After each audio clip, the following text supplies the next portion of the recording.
Hi everybody, my name is Keeley and welcome to my reading nook. Today I'm going to be talking to you about my September TBR. So I'm really excited to get into these books because I'm starting to feel kind of those fall vibes, and I love reading and being cozy in the fall, so a lot of these books have, to me, fall vibes. So I'm really excited to talk through them, and yeah, I can't wait. So the gist of this reading month that I have planned is 5 books in total, which could be a little bit ambitious for me because I'm starting school again on September 2nd.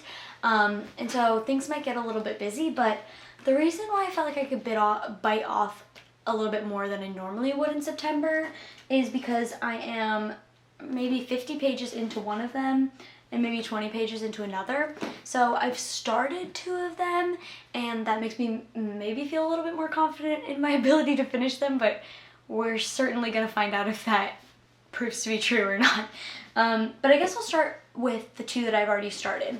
Now, this first one is called The Edge of the Sea by Rachel Carson, and this is a book that I put on my August TBR but then didn't end up finishing. So it's essentially a book that's like an ecological nonfiction, and it talks about like the intertidal zone where the beach meets the ocean, and it's beautifully written. It kind of combines poetry and scientific writing in a way that's incredibly impressive.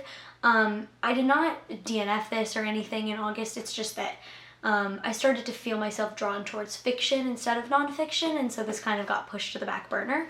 But I 100% would love to get back into it and finish it in the month of September. I feel like in September it's still warm outside, so maybe it's still okay to be reading books about the ocean, but yeah.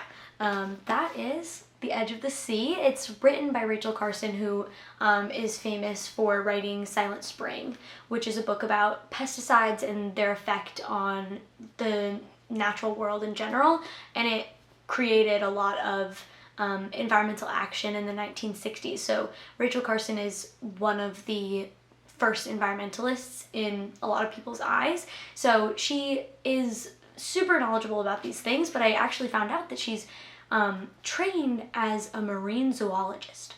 So her other books, in addition to Silent Spring, were all about the ocean, but they seem to have been kind of forgotten in favor of Silent Spring. So that's why I'm really excited to read about this, is because, and the stuff that I have read out of it so far have not disappointed. So I'm really excited to continue on with this in the month of September. Now, the next book that I've already started and that I'm really excited to continue with is Sense and Sensibility by Jane Austen. Jane Austen is one of my all-time favorite classics authors, but I actually haven't read that many novels by her, so I'm really looking forward to finishing Sense and Sensibility and checking another one off my list. Sense and Sensibility follows 2 daughters, essentially.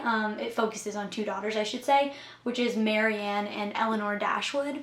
Eleanor is kind of more the sense side, and she is very logical. She's not a very like romantic person, whereas Marianne is extremely romantic. She has like you know, what Jane Austen kind of satirizes as like frivolous sensibilities, so Sense and Sensibility, and you follow the 2 daughters as they try and navigate finding love, but they have such differing worldviews on these things that they kind of clash sometimes, and you can kind of watch who Jane Austen thinks is the better sister.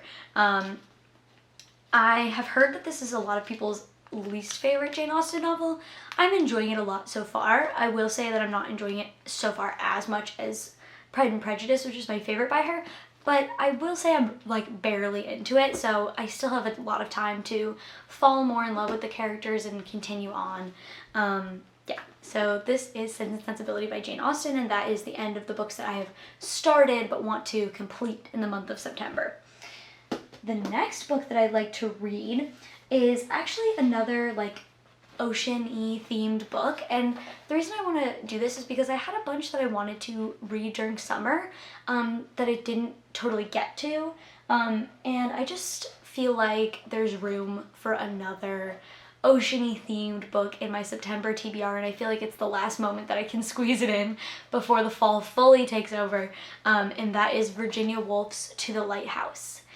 Now, I am a huge fan of Mrs. Dalloway by Virginia Woolf. I had to read it for school, about a year ago now, and I really enjoyed her kind of stream of consciousness style. It definitely took me a second to get into, but once I did, I really enjoyed it.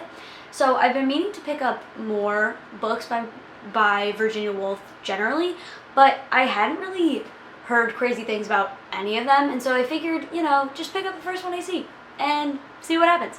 So this is To the Lighthouse, and the back of it is mostly just quotes about it, but there is a one-sentence blurb that just says, "The subject of this brilliant novel is the daily life of an English family in the Hebrides." So I think that must be like an oceany region, but it basically just follows a family and in their day-to-day life as they live near a lighthouse. In my understanding, I have not read it yet, but that's kind of what it sounds like to me, and I don't know. It's not terribly long, and I love Virginia Woolf's writing, so that combined with the fact that I was like, okay, this is probably my last chance to read an oceany themed book for the year, is what kind of compelled me to put it on my September TBR. So I'm really excited about it, and I can't wait to see,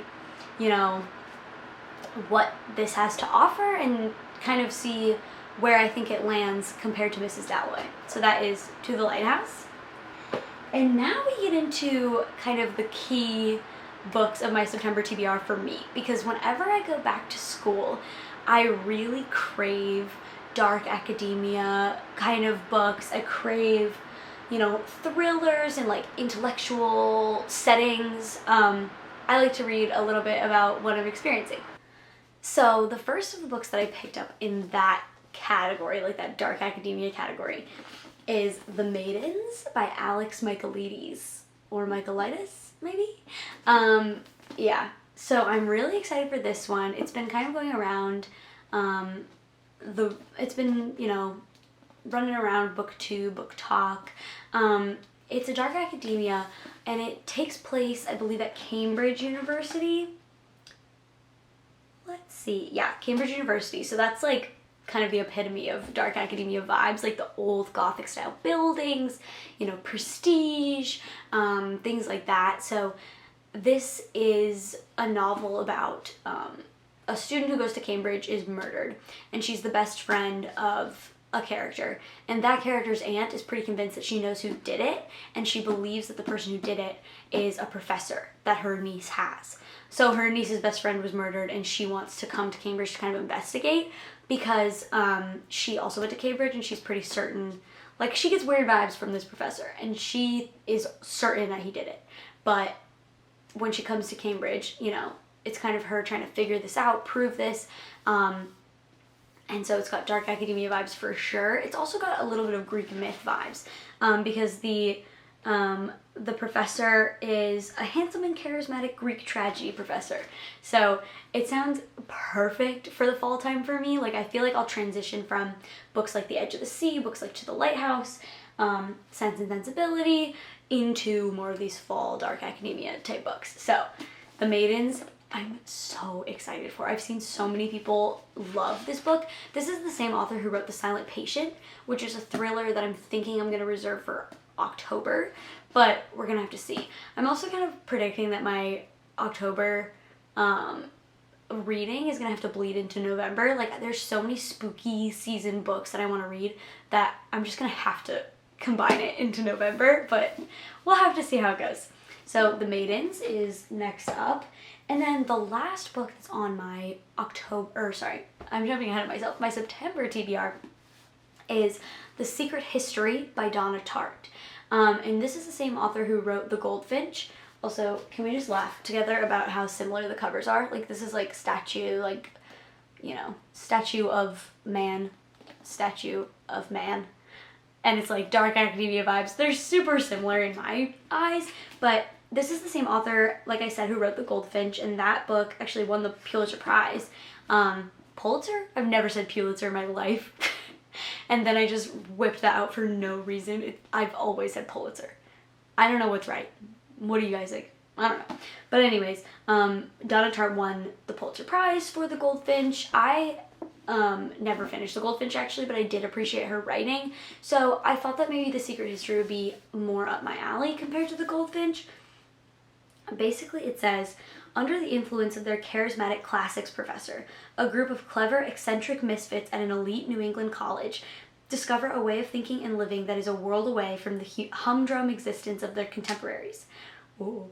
But when they go beyond the boundaries of normal morality, they slip gradually into obsession, to corruption and betrayal, and at last, inexorably, into evil. So, very similar vibes. Like, there's a very charismatic professor who kind of galvanizes these students, and chaos ensues, basically. So that's The Secret History. I've heard that people like it better than The Goldfinch, and I think that might be because it's a little bit shorter. I mean, this book is still over 500 pages. I don't know how, it looks really thin to me, but like it says that it's 500 pages. Scared. Okay. Anyways, did not realize how big of a book this was, but that's fine. We're gonna figure it out, guys. We're gonna cure my big book fear together, you and I, and it's gonna be fine. So that's The Secret History by Donna Tartt, and I'm really excited. Like, I know these are super similar, so I mean, some people might be like, why would you read them both in the same month? But I kind of just feel like this has all the elements to be a book that I love. And so it's like, more is more. Why not read multiple books that are really similar to everything that you love in a book? And I'm also curious to kind of stack them against each other and see like which one do I like better? Which one is the better dark academia kind of quintessential book? Yeah, but these two are ones that I'm very excited about. And yeah, those are the 5 books that I have on my September TBR. We're gonna have to see how much I get to. I'm really trying my hardest to get to all of them. I'm really hoping to, because I really want to read all of these, but we're gonna have to see, because school gets crazy. I feel like I keep like saying that, but I just feel like I make myself so busy at school that it gets really difficult for me to keep up with my reading. And I'm not trying to like be all cryptic and be like, school gets busy, but I really do just kind of start to get exhausted and like not set aside time for my hobbies and things that make me happy outside of school. But I'm trying to be better about that, and I'm hoping that setting aside and planning out the books that I want to read will help me with that. So yeah, thank you guys so much for coming to my reading nook. I hope that you enjoyed listening to me talk about the books that I'll read in September, and let me know if you have read any of these, or if you're also excited for the fall vibes that reading in September inevitably brings. But yeah, thank you guys so much for watching, and I'll see you next time. Bye.